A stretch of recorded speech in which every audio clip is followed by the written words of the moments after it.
Hello and Assalamu alaikum everyone. I am Kashif Kamran, your tutor, and welcome to the AAA webinar to success for March 2024 exams. And today is the day 2 of the webinar. Now, just before starting the day 2, let's have a quick look at the agenda of the webinar. Now, yesterday when I opened this webinar for March and I conducted the day 1, I told you that this webinar will be spread over 4 days, but now a correction. This webinar will be spread over 5 days. I have added one more day because the quick grasp of AAA, which I was doing yesterday on syllabus area ABC. And when I was making my presentation for the quick grasp for syllabus area DEF, which I need to do today on day 2, it was becoming too lengthy. So I thought, let's do the syllabus area D and E today in the part 2. And on the day 3 tomorrow, we'll do a quick grasp of AAA part 3, looking into account the syllabus area F, because we have a new article to discuss about as well on the day 3. So I've just added one more day, making it a total 5-day webinar. So today is the day 2, and we're looking at the quick grasp of AAA part 2. So welcome to the day 2, and we'll be starting looking into the syllabus area D and E today. That is how important they are for your exam success and what sort of things you should be knowing for syllabus area D and E. Just like we got a checklist for ABC, I hope that checklist was effective for all of you in terms of giving you a self-assurance where you are standing in terms of your preparation for A, B, and C. Even the articles I recommended you to read and the way they should be read. Let's do the same exercise on the syllabus area D and E today. Now, when we look at the syllabus area D and E, you should all be knowing that D and E has a significant impact on the AAA paper. They are must areas. Syllabus area D and E are mandatory. You cannot see a AAA paper without D and E. So they are static, they are must, they are mandatory, whatever you like to call them. So your success and failure in the AAA depends upon how well you have prepared yourself for syllabus area D and how well you have prepared yourself for syllabus area E. So to me, these are the two syllabus areas which has the most significant impact on the paper. And anyone who is good into it will survive the challenge of the AAA paper. So let's see what sort of things do come into syllabus area D and E. Let's just start with syllabus area D, to me the most important one, because this is a area which comes in the question number 1 only, the 50 marks question. Now, when you look at the syllabus area D, it's very clearly written that it is an integral part of the question number 1. Syllabus area D is not examined anywhere else. You will not find syllabus area D coming in section B of the paper, never. Syllabus area D is the planning stage of the audit, and the question number 1 is set at the planning stage of the audit. So that is the reason that syllabus area D will only be tested in the question number 1, and it's a must question.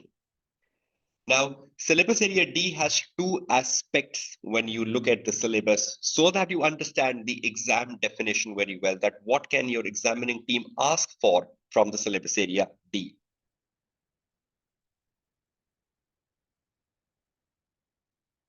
So syllabus area D has two aspects. One of them is planning and audit. And the second aspect is audit of the historical financial statements. Now we need to see what exactly comes in your exam paper from the section of planning and audit, and what exactly comes in your exam paper from the audit of historical financial statements. So let's unfold that. Now, firstly, I'm looking at planning and audit of financial statement. You can see the title on the top, planning and audit of a financial statement, which is one part of the syllabus area D. And what types of questions come from this topic in your exam paper? On the left-hand side, I have put the types of questions. You can see there are 5 types of questions which have been in the past papers from planning and audit of financial statement. Just give yourself just use this as a checklist. Number 1, planning methods, first year audit. In the September-December 21, question number 1A, and in the June 15, question number 1A, the examining team asked for a 6 marks requirement, I guess, asking the student discuss the planning methods relating to the first year audit. If you are planning the first year audit, what sort of planning methods will you consider? Now, this has been a question in the recent September-December 21, question number 1A, and in the much older paper, June 15, question number 1A. And I think it was in one of the mock paper as well for ACCA in the prior exam sitting.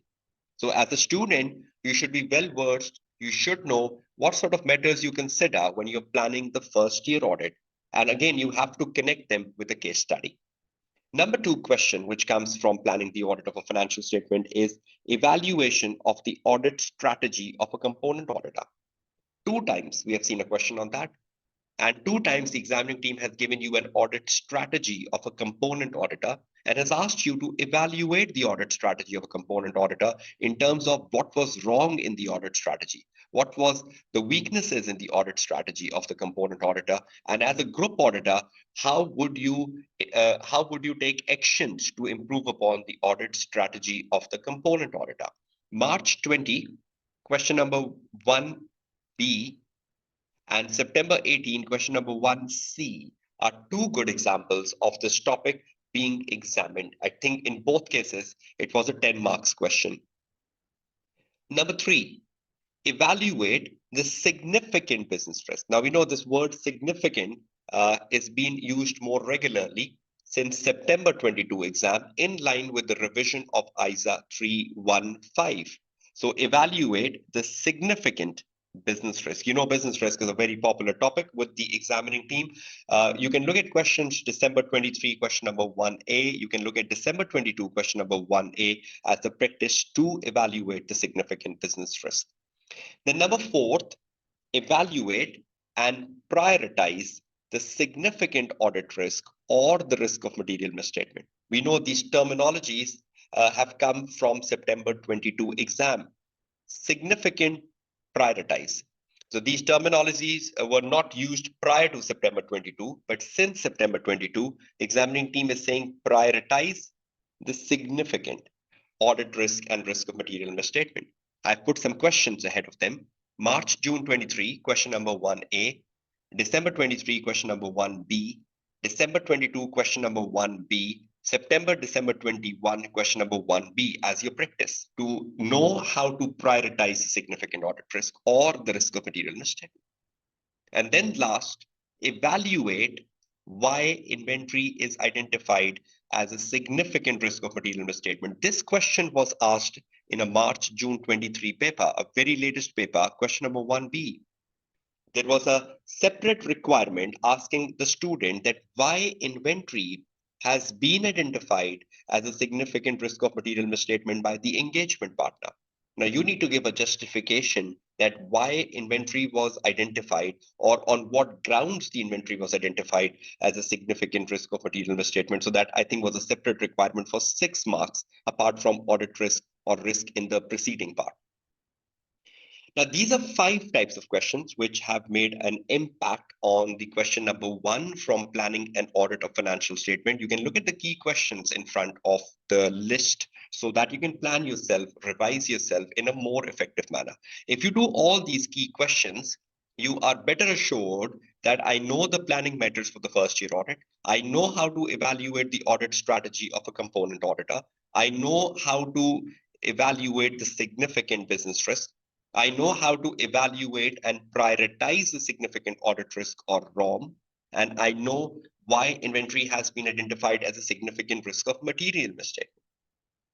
Now, the important thing here is that on the day 4, I will be doing a scan of the question number 1. And when I'm doing the scan of the question number 1, I will re-emphasize on the word significant. I will re-emphasize on the word prioritize.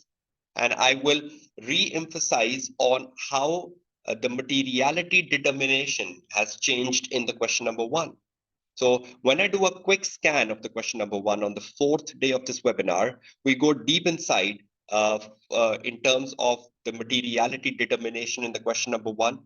Significant, what does that mean in business risk? significant, what does that mean in audit risk and ROM? And if the examining team is asking separately that why inventory has been identified as a separate risk or why goodwill has been identified as a significant risk, how would you attack a question like such? But please ensure you do key questions on these topics so that you know each and every type of question which comes from planning. But the good thing uh, is the support which the examining team has given you on each of the type of question which comes in exam paper. If you have ever read the examining team article well, just like I was discussing yesterday, the quality management, and so much exam focus was given in quality management, and few of the students did told me that they were unaware of this. So probably the way you read examining team articles is different. These are the articles on the same questions we were talking about. We have the questions which comes from planning, and I've connected them with the articles on the right hand side. Planning matters, the first year audit. If you want to be good on the planning matters in the first year audit, there is an article here. And the title of the article is Planning and Audit of Financial Statement. This article is not available on the ACCA website because we know ACCA website keeps changing or keep updating. So the old articles goes off the website. But this is still a valid article. This is still available if you search the Google.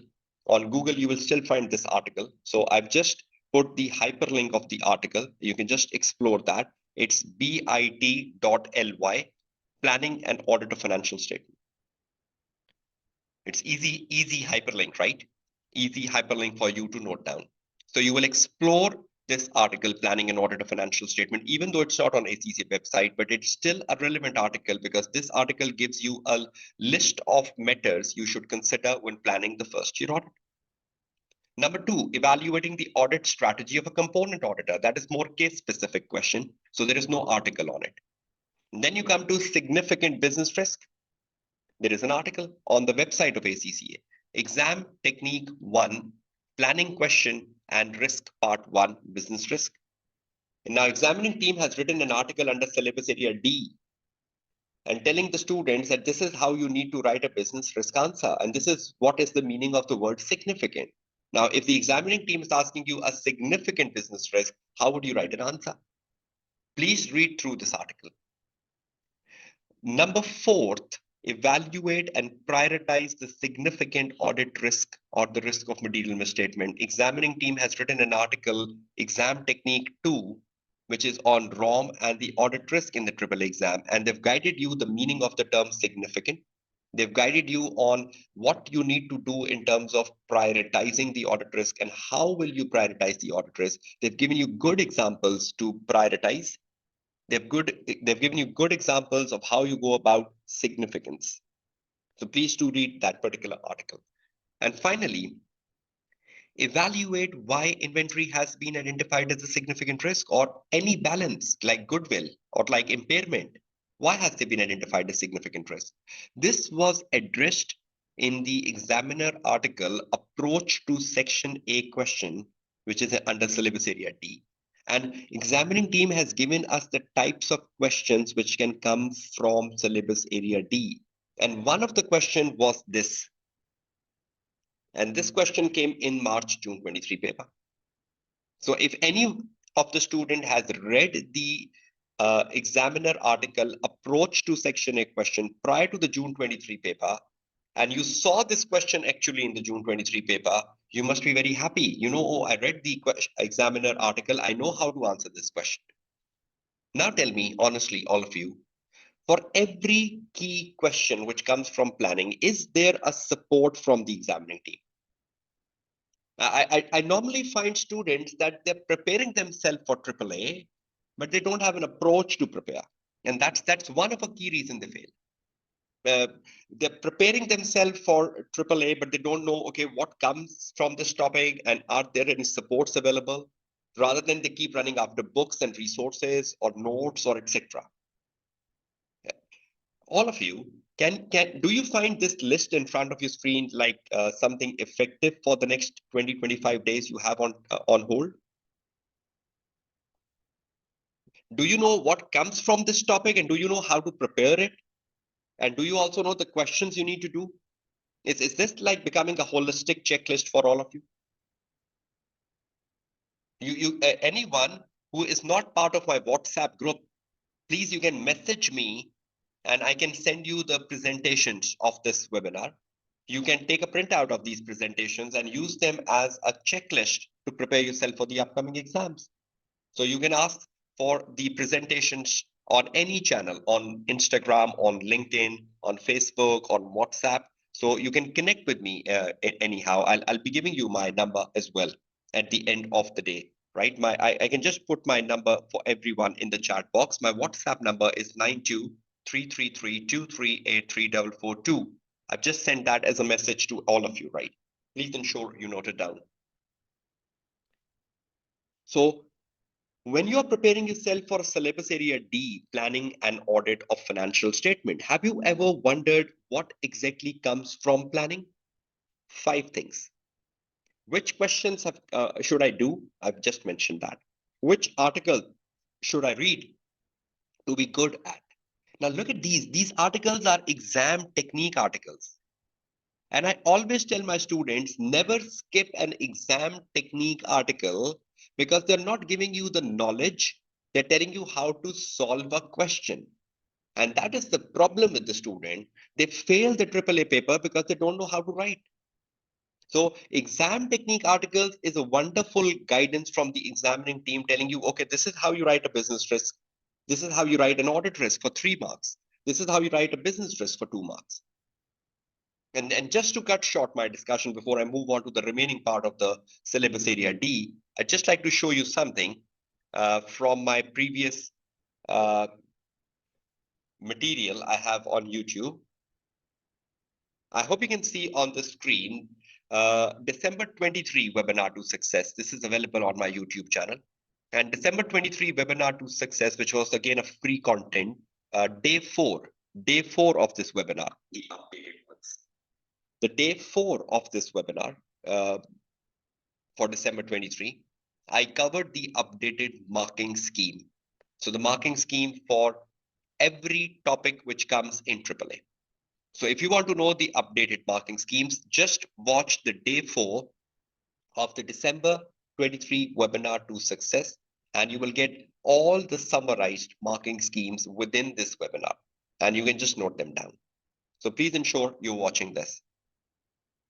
Okay, now moving back to what we were discussing. Okay, we have covered one aspect of syllabus area D. The second aspect of syllabus area D is audit of historical financial statement.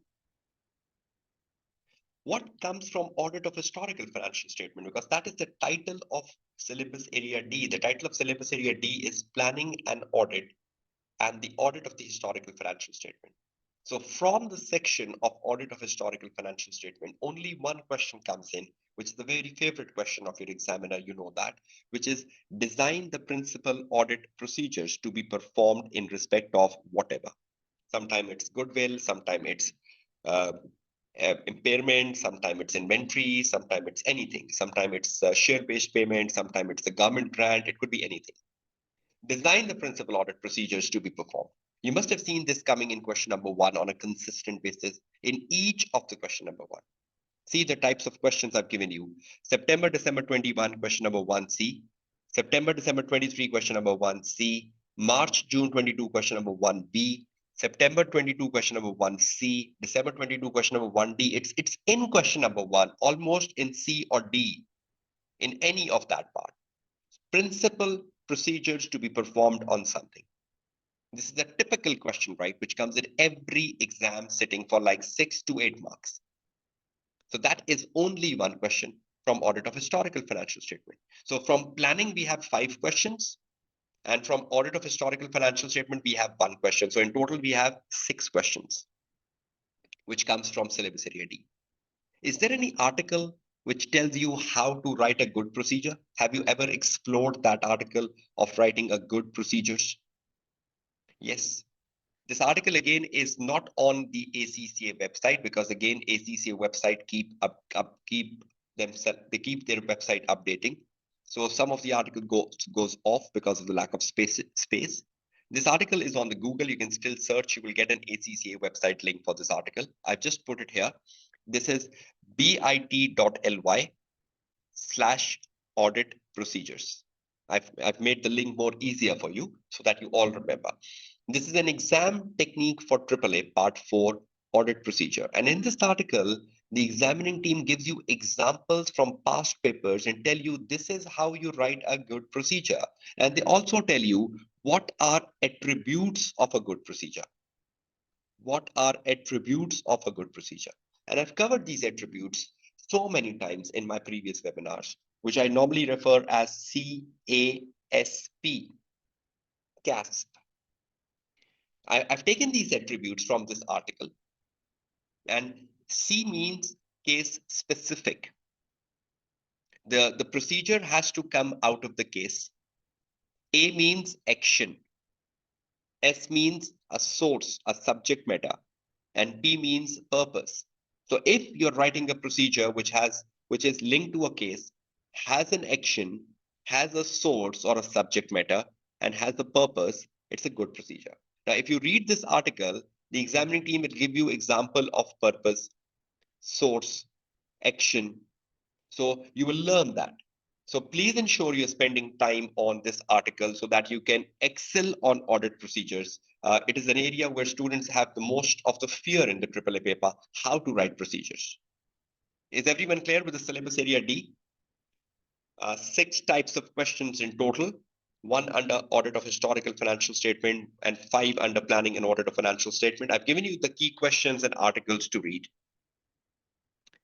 right? But is this sort of checklist, this sort of analysis of the syllabus helping you all since yesterday? Is this giving you an idea about, okay, this is how I need to sit down and revise myself for the March 24 exams? I hope this gives you a quick revision of the syllabus, and that's why I've referred it as a quick grasp. So you're having a quick grasp on the syllabus areas, right? Okay, now that means how many articles we are reading from syllabus area D? The articles we are reading from syllabus area D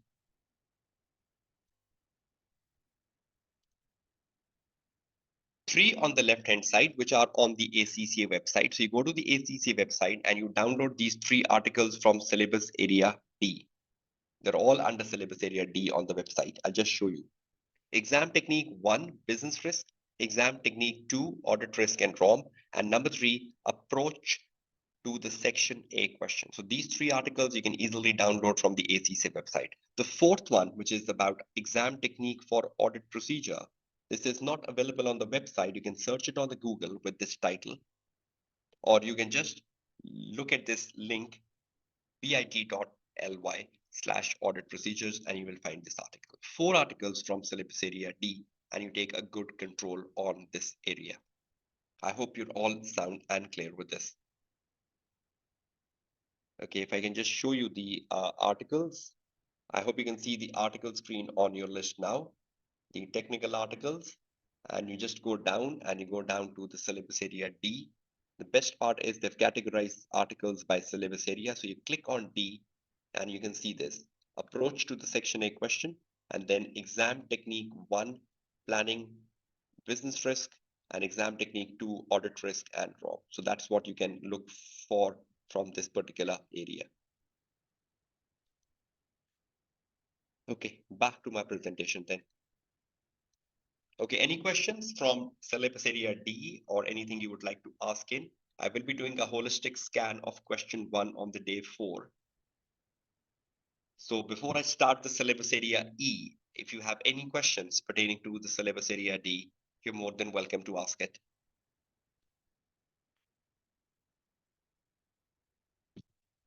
Okay, if you have no questions, then let's move on and start with syllabus area E.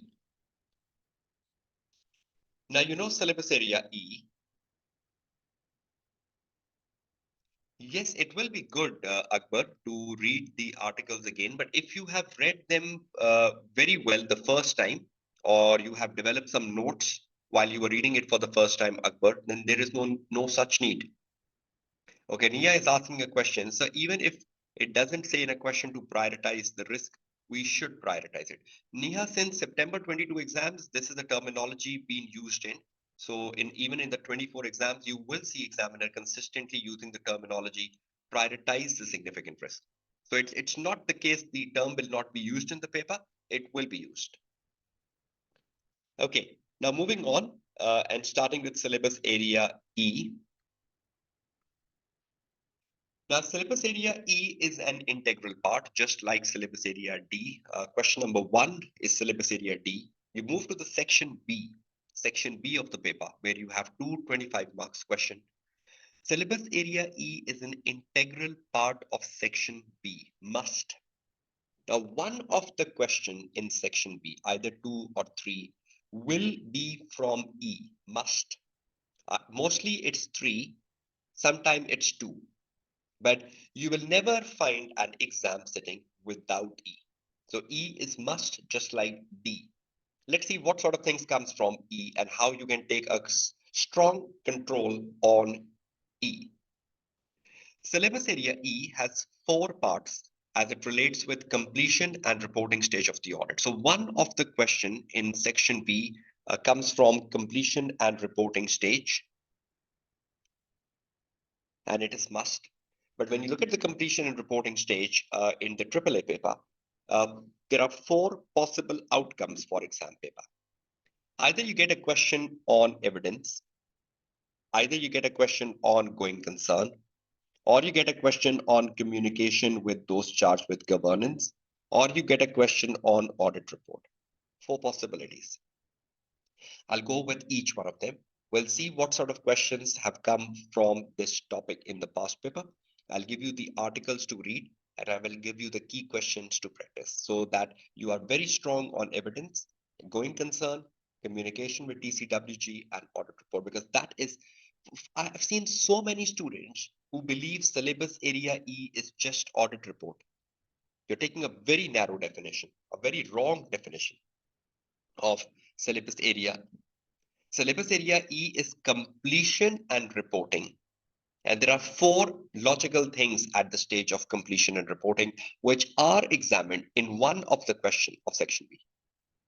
Is that breakdown clear to all of you? Should we open each one of them one by one and start discussing them?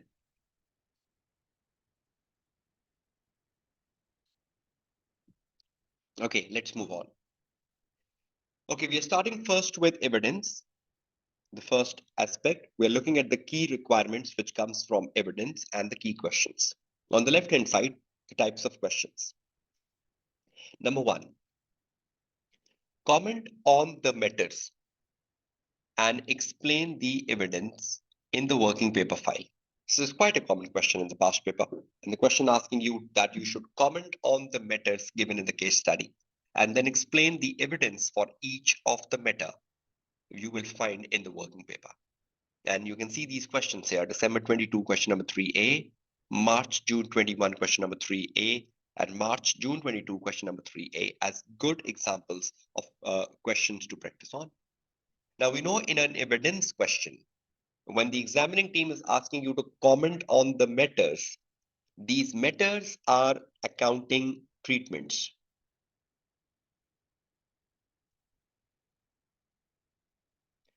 And when you're commenting on the accounting treatments, you know the approach to comment on the accounting treatment. That approach is the same as you do an answer for risk of material misstatement. It is exactly the same as you do an answer for ROM. Your comment number one is the comment on materiality. Your comment number two is to discuss the accounting treatment. Your comment number three is to identify what is wrong in the accounting treatment. What is the risk in the accounting treatment? Has the management recognized something wrongly? Has the management classified something wrongly? Has the management presented something wrongly? Has the management not disclosed something? Or has the management valued something wrongly? What is the risk in the treatment? Number fourth comment is what is understated and what is overstated because of the wrong accounting treatment. So it's just like writing a wrong answer. Tell me, isn't these four steps you take in a ROM answer as well? You justify whether it is material, you then comment on the accounting treatment, you then identify the underlying risk, and you then identify what is under and overstated. So comment on the meta. Now each comment is giving you 1 mark. One for materiality, one for treatment, one for risk, and one for impact. Yes, in a ROM question, that each ROM is worth 3 marks. But comment on the meta, every comment is giving you a mark. So the matters in an evidence question is accounting treatment. And that is one of the things which I should have discussed earlier, that for the syllabus area D and E, you should have a sound accounting knowledge. When you are attempting a question on audit risk and ROM, you cannot do it without accounting knowledge. And when you are attempting a question on evidence, the one on the screen currently, you cannot do it without accounting knowledge. You need to have an accounting knowledge to excel the syllabus area D and E in exam paper. So your sound financial reporting knowledge is very important. And then you need to write the evidence. I hope you know how you write evidence, right? You mostly write evidence with a copy of, results of, notes of. You don't start evidence with actions like review, discuss, analyze, because that will become a procedure. A procedure start with the action. Evidence starts with a working paper, like notes of something, copy of something, results of something, as if you're looking at a working paper in the working paper file. Is everyone clear with the first type of question and the key questions to practice around? Are you clear with the term matters and how to go about it, all of you?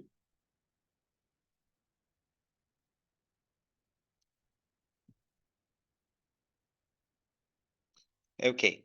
Then number 2 question, which comes from evidence, is comment on the sufficiency and appropriateness. Comment on the sufficiency and the appropriateness of the evidence obtained. Now, the case study will give you the evidence which has been obtained by the team. And you need to criticize the evidence. You need to tell what is wrong with the evidence they have obtained. Have they obtained less evidence? Have they obtained inappropriate evidence? Is there something missing in the evidence which they have not obtained? So obtained will be given in the case, right? And you need to comment on its sufficiency and appropriateness. Is it adequate evidence? Is there something missing in the evidence? And that is the reason that in a question number 2 here, the examining team also asks you recommend further procedures. The examining team also asks you recommend further evidence, or examining team asks you recommend further actions. That is bundled with the question 2. So whenever the examining team asks you to comment on the sufficiency and appropriateness of the evidence obtained, because you will be talking about that this was not obtained or this should had been obtained. So that is the reason the examining team asks you recommend further procedures, recommend further actions, which should have been taken, but was not taken initially.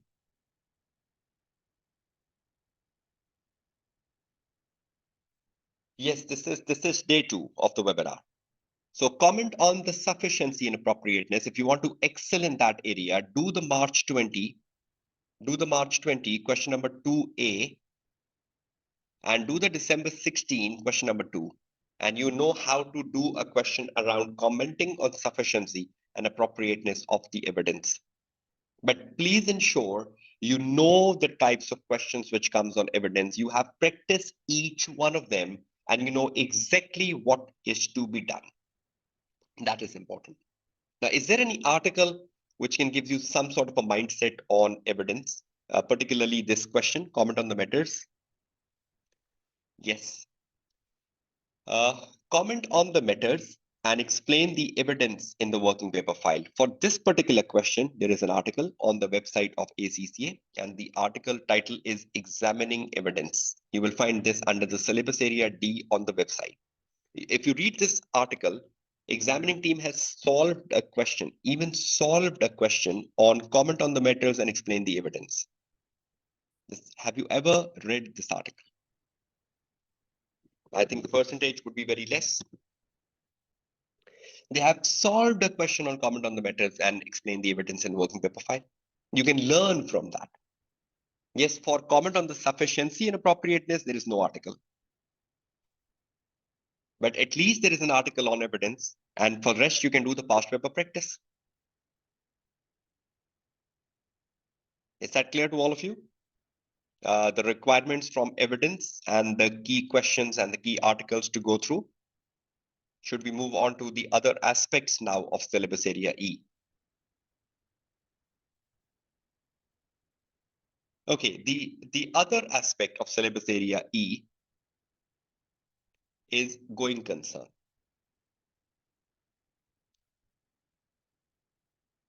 Based upon my assessment, which could be wrong because this is just an assessment, I foresee in the March 24 paper a question around going concern.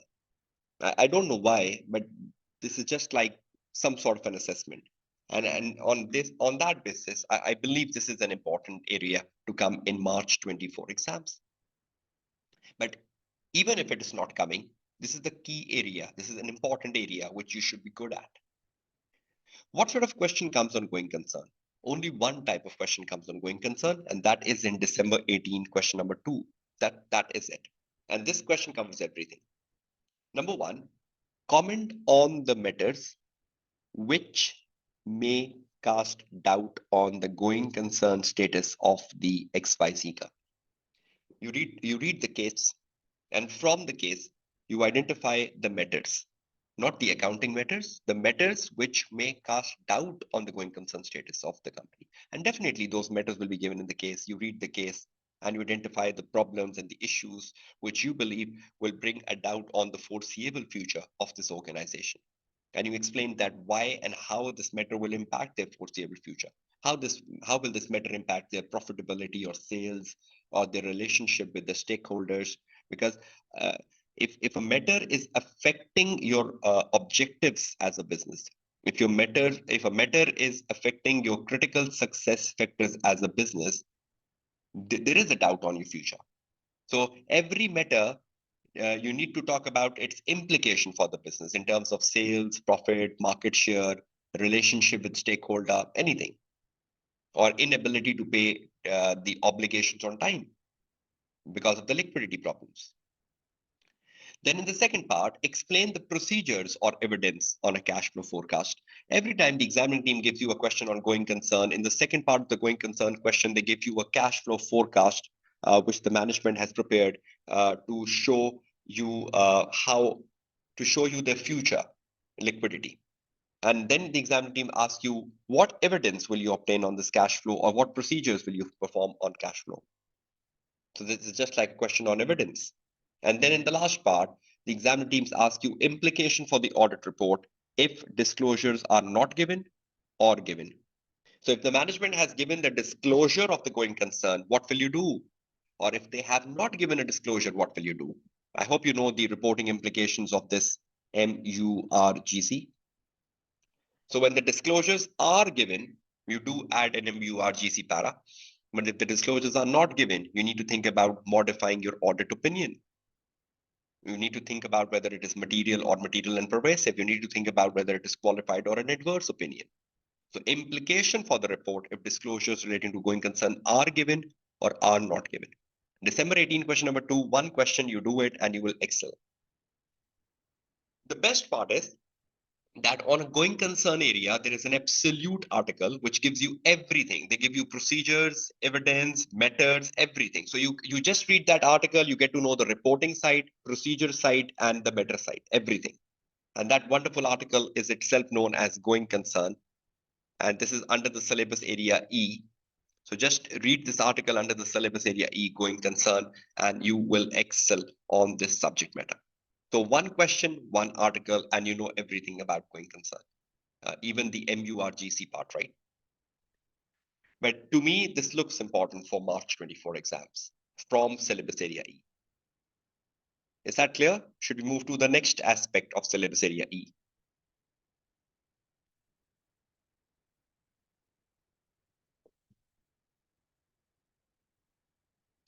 Okay, the next one. Communication with TCWG. Now we know a couple of times in the past paper, we have seen a question around communication with TCWG.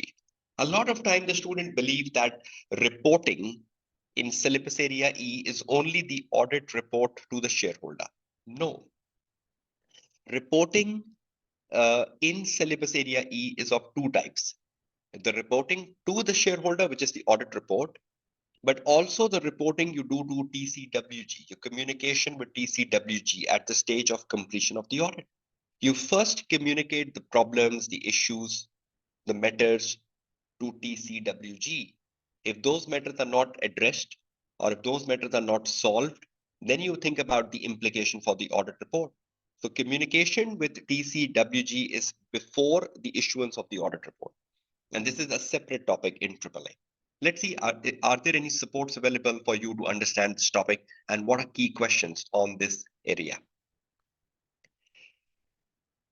Type of question, number one. From the information provided above, recommend the methods which should be included in Eddy and Company report to those charged with governance and explain the reason for their inclusion. Now, this question came in March, June 19, question number 2B.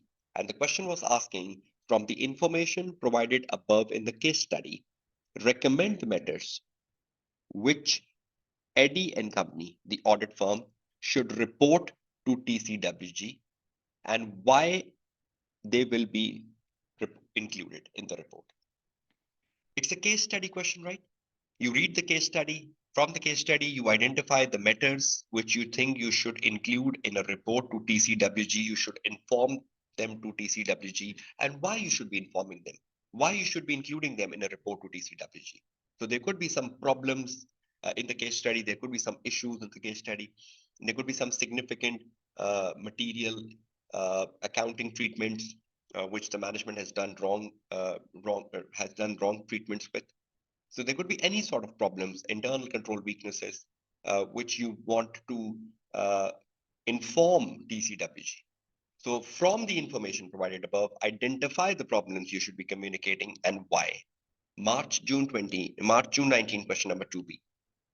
Number 2 example, discuss and justify whether the two internal control matters should be included in your communication to those charged with governance and management of the Violet company in respect of the deficiencies in internal control. Now, this time the examining team is asking, discuss and justify whether the two internal control matters should be included in your communication to TCWG. Now, that means in the case study, two matters are given, and you need to discuss whether both of them should be communicated to TCWG or any one of them should be included to TCWG and why. So if you say this matter should be included, you justify why. If you say the second matter should be included, you justify why. So discuss and justify whether the two internal control matters should be included in your communication to TCWG in respect of the deficiencies in internal control. And for the second part of this question, using the file note prepared by the audit supervisor, recommend the matters to be included in your report to TCWG and explain the reason for the inclusion. Look at this question and look at this question. They're all identical. Using the file note prepared by the audit supervisor, so that's a case study, recommend the matters you should include in a report to TCWG and why. Why the matter will be included, other than the deficiencies relating to internal control, because the deficiencies has already been covered in the part A, but in the part B, you need to talk about matters other than deficiencies, because this is a same question, right? And this question came in March, June 23, question number 3A. This was the part A, and this was the part B. Now tell me how important these two questions are to understand the exam rigor for the matters you communicate to TCWG, why you include a matter in a report to TCWG, and giving reason for its inclusion. In the March June 23 paper, examining team was giving us two deficiencies in internal control and was asking us whether both of them will be included in the report to TCWG or one of them will be included, one of them will not be. So discuss and justify whether the two internal control matters should be included. And in the second part of that March June 23 question number 3, it was very typical as like March June 19 question number 2B. Now tell me, are you preparing yourself well on communication of matters with TCWG? Or do you just believe that syllabus area E is just about audit report, adverse opinion, qualified opinion, EUMP, MURGC, CAM? Or is syllabus area E broader? Does syllabus area E includes this topic on your screen? And there are past papers, very recent past papers. So will you be practicing both of them? All of you? Right? Will you be practicing both of them as your final revision? Great. Okay. Any article? Very good article. Audit report to those charged with governance. It is available on the ACC website under the syllabus area E. So you will just read this article. In this article, audit report to those charged with governance, the examining team has given us examples of matters you communicate to TCWG. And those examples comes in the case study. So examining team has given you the areas or the methods which you normally communicate to TCWG. And examining team has made use of those examples in the past papers. So you can learn from them. So you know, okay, these are the methods which are normally included, and you can then be sound when you're writing an answer in the exam paper. Just let me show you that article quickly and we're moving on. Under the syllabus area E, right here on your screen, you can see this article here. I just recommended you the article on going concern, right? I recommended you the article on going concern. I recommended you the article on examining evidence. Now I'm recommending you the article on auditor report to those charged with governance. And I don't know how many of you have read this article here. It is such a wonderful article because again, I think it gives you the exam focus.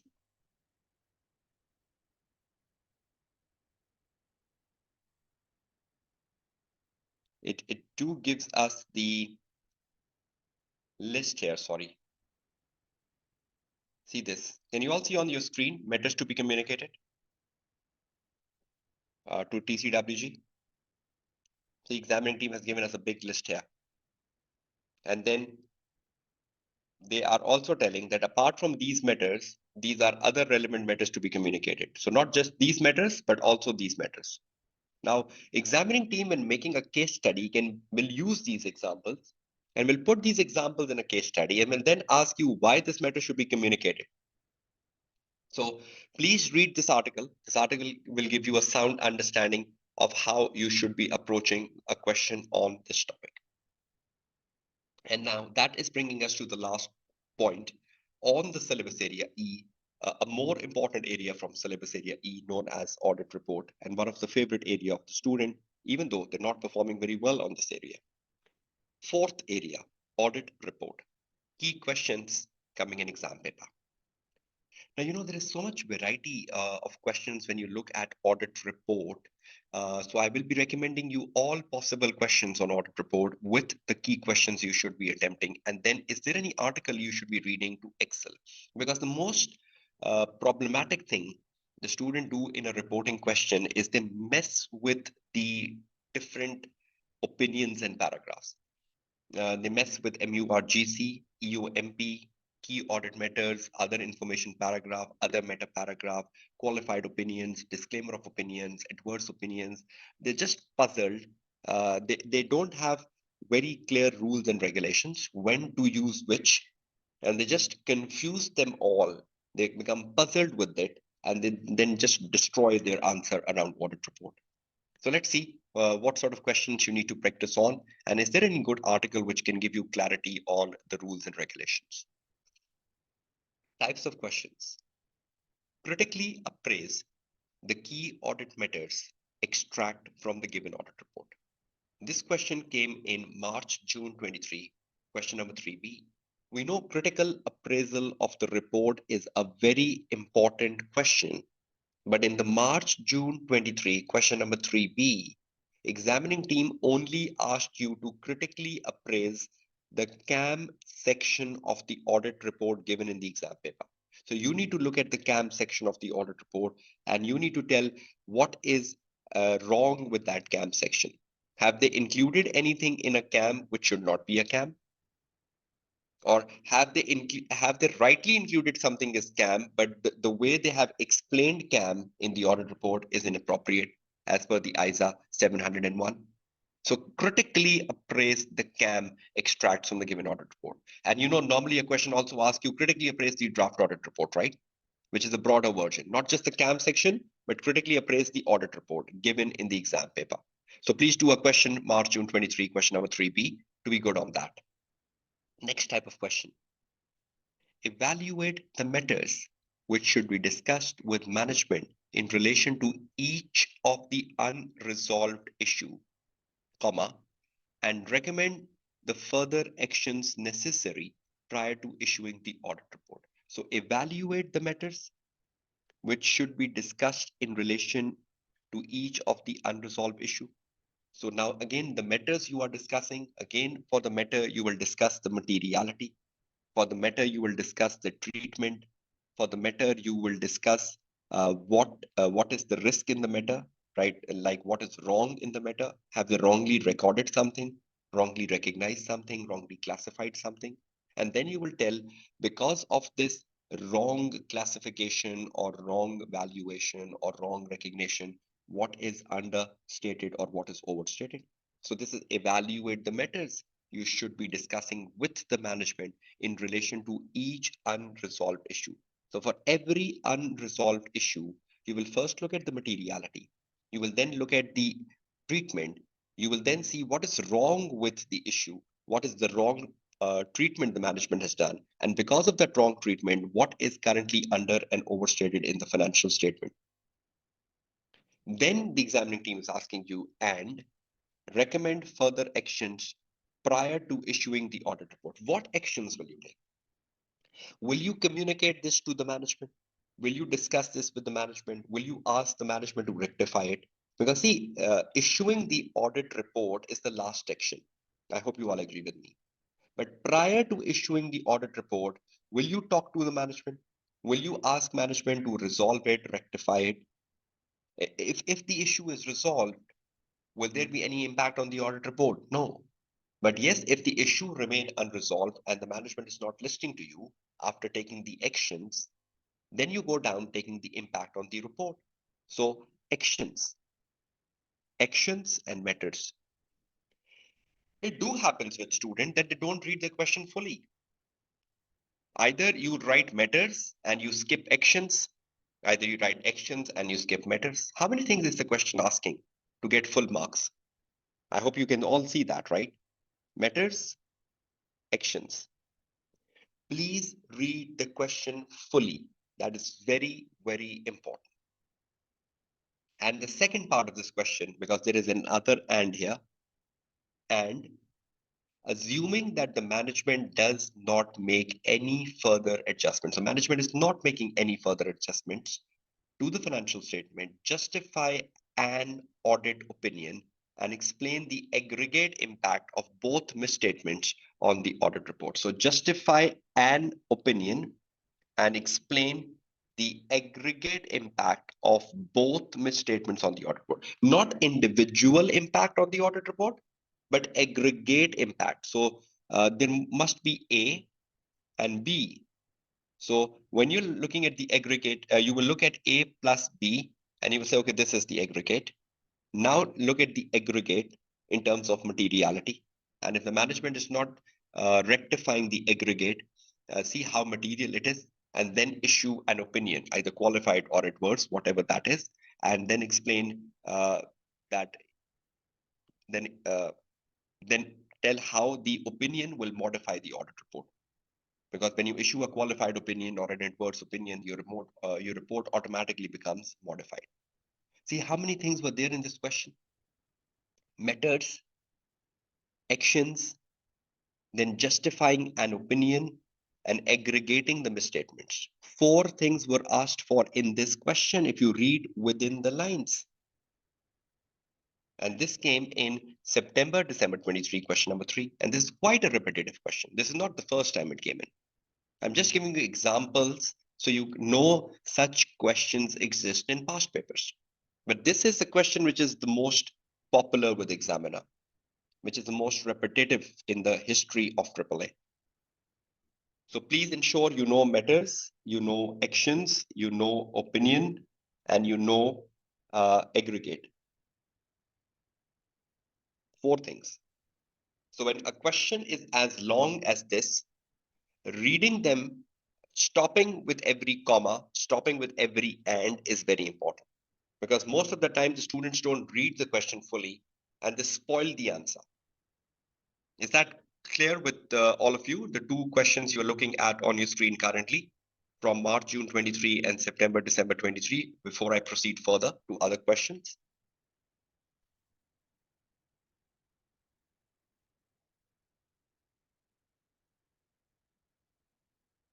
Okay, thank you so much. Okay, types of questions and key questions on audit report. Using the information contained in Exhibit 1, comment on the completion methods to be considered in relation to the issues described. And so that means the question is breaking again. Comment on the completion methods for the issues. It is exactly the same. Comment on the matters to be discussed with management in relation to each of the uncorrected misstatement. So completion matters would again be materiality, treatment, risk, what is wrong, and what is understated and what is overstated. Exactly what you wrote in comment on the matters in relation to each of the uncorrected misstatement. So completion matter is probably a new term, but exactly have the same meaning, which is right on your screen currently. So completion matters to be considered in relation to each of the issue described and recommend further actions necessary before signing the report. And again, we have and using the information contained in Exhibit 2, describe the auditor responsibility in relation to the other information presented within the audited financial statement. And again, there is a word and. Auditor responsibility for other information. So this is like knowledge, telling examiner that what is the responsibility of the auditor as per ISA 720, other information in the document containing the financial statement, that the auditor should read the other information. Auditor should identify any material inconsistencies in other information. If there is any material inconsistency, reporting it to TCWG as well. So you should know the knowledge part of ISA 720. And comment on the matter arising from the extract from the chairman statement. What is the issue in the chairman statement? What is the issue in chairman statement as another information? Is there some material inconsistency in the chairman statement? So comment on the matter arising from the statement of the chairman. Probably there is a risk that there might be a material inconsistency. And assuming no changes are made to the chairman statement, evaluate the implication for completion of the audit and on the audit report. So if the chairman is not rectifying the statement, how will this implicate the audit report? You need to mention in the other information paragraph the material inconsistency, right? And how will it affect the completion of audit? Because the chairman is not rectifying something wrong in the chairman report. Is it bringing a question mark on the integrity of the management? Is it bringing the question mark on the integrity of TCWG if the chairman is refusing to amend the chairman statement? So examining team is asking the implication for the completion of the audit and on the audit report. Just do it this way. Just imagine how many things are there going in this question. Number 1, completion matters. 1, further actions necessary before audit report can be signed. 2, number 3, auditor responsibility in relation to other information. 3, number 4, comment on the matters. Comment on the matters arising from the extract of the chairman statement. Number 4, and number 5, implication for the completion of the audit and for the audit report. Number 5. So implication for the audit 5A, implication for the audit report 5B. So implication for the audit and implication for the report. Now, in an exam pressure, looking at a question like such, identifying how many things I need to do and doing them all, 1, 2, 3, 4, 5, 5A, 5B, then only you can get marks. In an exam pressure, and not, I always see students that even when they're practicing at home, when they're not in pressure, they're skipping things. They're skipping any one of the 5 on the screen. So tell me honestly, are reporting questions a bit lengthier to understand with commas and ands and to find what exactly the examining team is asking for? And you need to write everything they're asking to get marks. But do you need to understand where to break the question? How many things to ask? And can you, do I always tell my students that reading and planning time is half the success in the AAA paper? Reading and planning time. Please ensure you invest on a reading and planning time and you get questions like such. So which exam setting this question is from, which you need to practice? This question is from September, December 20, question number 3. Such an excellent question. Do these 3 questions I've recommended you from audit report and you will excel. So these 3 questions cover every possible aspect of a question you get from audit report. Look at this one on the screen currently, and I recommended 2 before, which was March, June 23, question number 3B for a critical appraisal, and then September, December 23, question number 3 on typical methods and aggregate impact. So 3 good questions and you will excel in the part of audit report. The last thing, is there any article you can read through? Again, this article is not available on the ACCA website, but again, you will find it on the Google. I just searched it before my webinar today, even though I knew about this article. And this is Exam Technique article part 5 on audit report. Just like I recommended you the part 4 on procedures today. So bit.ly/audit report exam techniques, audit report exam techniques, and you will reach the destination. Part 5 audit report.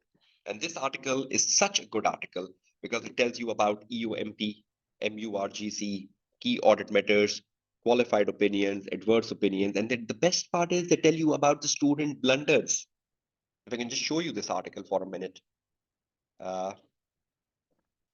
This article, Exam Technique Part 5, I hope you can see that on your screen now. Can you see this article, Part 5, Audit Reporting on your screen now?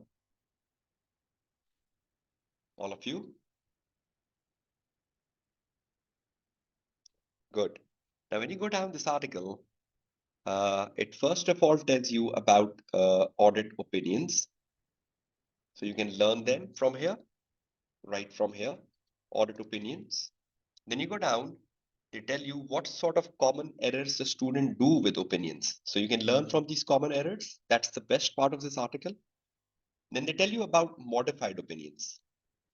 And then they tell you the knowledge about modified opinions. They tell you about what is pervasive because that's another confusing area for students. Then they tell you about the common errors the student do with opinions in exam paper. So you can learn from these common errors from exam paper. Then they tell you about the basis of opinion paragraph. And they tell you the common error the student do for the basis of opinion paragraph in exam paper. Then they tell you about other modifications of audit report. They tell you about emphasis of a meta paragraph. And then they tell you about the common errors the student do about emphasis of a meta paragraph in the exam paper. Most of the common errors are with emphasis of a meta paragraph in exam. So just learn from them. Then they tell you about other meta paragraph. And then they tell you about the other information paragraph. We just saw a question from September, December 20 paper, which was asking about the auditor responsibility for other information. So this is the auditor responsibility for other information. It's written right over here. You can learn from here other information. And then a common error for other information. Then the last thing, material uncertainty relating to going concern. You can get all that and some common errors the student do with MURGC in exam paper. Then key audit methods, you can learn them from here. And then they're giving you an exam focus of key audit methods. They're giving you a link, view an example of a real audit report. So you can click on this link, view an example of a real audit report, and you can just learn the report for the sake of a critical appraisal in the exam paper. Then the best part is they're giving you an example of a March, June 28 question number 5. They're giving you the scenario of the March, June 28 paper. They're giving you the requirement of this paper, critically appraise the report. And they're telling you that if a question like such comes in the exam, what are the common mistakes the student do with a critical appraisal? And then you go down, they give you another example from September, December 27 paper. They tell you the requirement which came in the September, December 27 paper. And then they tell you what sort of problems the student do with such a requirement. And then you go down, they give you another example from September, December 16 paper. They tell you the requirement of the September, December 16 paper. And then they tell you the common mistakes the student do in the exam. And finally, they give you the key points for exam techniques as a summary, and that finishes off the article written by a member of the AAA examining team. Now tell me how good this article is honestly. Every aspect, CAM, other information, other meta, MURGC, opinions, common errors, exam questions, exam approach, key techniques. What else you expect? Probably students run after illogical study materials. You run after illogical study materials when you can invest on one good resource, save your time, and excel. I think half the students or the problems with the students mostly is that they don't know where to study from. They're just so scattered. Sometimes you're running after the ACCS Study Hub, which is a wonderful resource. Sometimes you're running after the BBB books. Sometimes you're running after the tutor notes, Kaplan books, articles, and you make mess of things. Stick to one and go with one. Either it's the ACCS Study Hub, either it's the articles, either it's the approach that you know how a topic comes in the exam paper, and you know what are the key questions and how would I read the article first and do it. No, please, Komal, it's not the time for the kid. It's time to solve the recent 8 papers on the practice platform, Komal. From December 20 to December 23, solve the recent papers, learn from my webinar. You should know what comes from each topic, and you should also know the key questions for each topic. So, Deng, many thanks for confirming this is a correct observation. So, most of the time, I've seen students that they're so haphazard with the preparations. They have so many things to look into, but they're not giving proper time to any one of them. Have few things on the table when you sit down to study and focus on the right things. Now tell me, have you seen this article in front of your screen? How investigating this article was? Tell me. Was it a good article? Was it giving you every dimension of reporting you need from AAA perspective? And see who has written this. Who has written this article? A member of the AAA examining team. I even recommended a quality management article yesterday. How critical was the exam focus there? Every article gives you something. So it's about time. You still have good enough time for exams in March. You still have good enough time for exams in March. You can still do it. You can still make a proper study approach, a proper study planner, stick to it, and deliver your best. Now tell me, is this approach helping you? Every day of this webinar, we are looking at a quick grasp. Now these are articles from syllabus area E. There are 3 articles on the website of ACCA, which is on the left side, examining evidence, going concern, and communication of matters to those charged with governance. And on the right-hand side, I just shown you an article which was exam techniques for audit report. And I've given you the hyperlink of that article to explore through. 4 articles. This one is not available on the website, right? On the right hand side. 4 articles from syllabus area E, which you need to go through. So I will send you these presentations. I hope you will take a printout of these presentations. You will use these presentations as a checklist of how you're preparing yourself for syllabus area A, B, C, D, and E. Now, tomorrow when I meet you for the day 3, we will be investigating the syllabus area F. And you know that in the syllabus area F, there is a new article, ISSA 5000. I will not be covering that in the webinar because that's a paid content, but I will just be giving you how you should approach that article, how you should prepare that article as a self-study student and not wanting to enroll in any paid webinars. Right? So many thanks, Muhammad Imran. Many thanks, Akbar Sohaib, for that comment. So I hope you are enjoying these webinars. I hope you like the approach of these webinars in terms of a quick grasp on syllabus areas. We have done 5 of the syllabus areas. The 6th one will come tomorrow on the day 3 when I look at the syllabus area F. Will investigate due diligence, forensic, prospective financial information, so many other assignments, what sort of question comes on them, how you can prepare them, how you can excel them.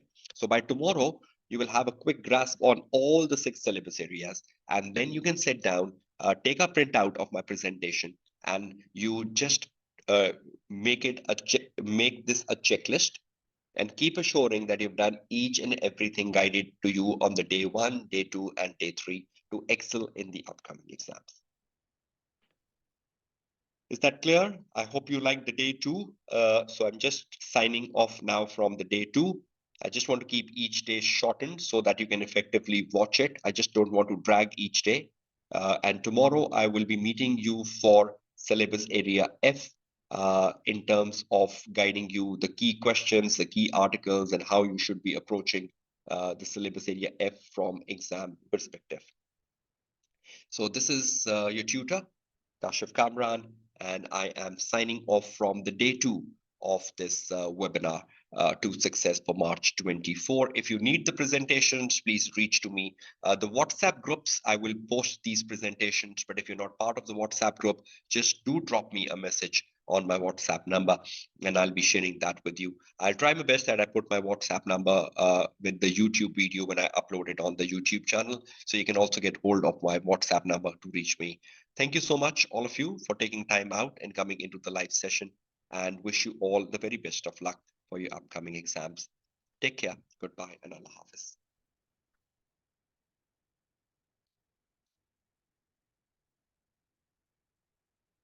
You are all welcome. You're all welcome for coming into the session.